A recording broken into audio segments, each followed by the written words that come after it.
These are more wise sayings of Solomon, copied out by the men of Hezekiah, king of Judah. It is the glory of God to keep a thing secret, but the glory of kings is to have it searched out. The heaven is high and the earth is deep, and the hearts of kings may not be searched out. Take away the waste from silver, and a vessel will come out for the silver worker. Take away evildoers from before the king, and the seat of his power will be made strong in righteousness. Do not take glory for yourself before the king, and do not put yourself in the place of the great, for it is better to have it said to you, "Come up here," than for you to be put down in a lower place before the ruler. Do not be quick to go to law about what you have seen, for what will you do in the end, when your neighbor has put you to shame? Have a talk with your neighbor himself about your cause, but do not give away the secret of another, or your hearer may say evil of you, and your shame will not be turned away. A word at the right time is like apples of gold in a network of silver. Like a nose-ring of gold and an ornament of the best gold, is a wise man who says sharp words to an ear ready to give attention.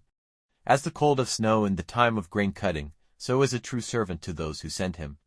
For he gives new life to the soul of his master. As clouds and wind without rain, so is one who takes credit for an offering he has not given. A judge is moved by one who for a long time undergoes wrongs without protest, and by a soft tongue even bone is broken. If you have honey, take only as much as is enough for you, for fear that, being full of it, you may not be able to keep it down.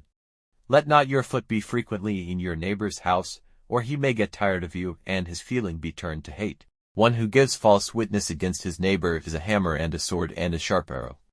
Putting one's faith in a false man in time of trouble is like a broken tooth and a shaking foot. Like one who takes off clothing in cold weather and like acid on a wound, is he who makes melody to a sad heart. If your hater is in need of food, give him bread. And if he is in need of drink, give him water, for so you will put coals of fire on his head, and the Lord will give you your reward. As the north wind gives birth to rain, so is an angry face caused by a tongue saying evil secretly. It is better to be living in an angle of the housetop than with a bitter-tongued woman in a wide house.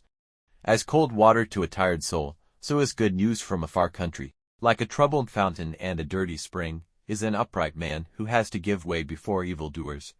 It is not good to take much honey, so he who is not looking for honor will be honored.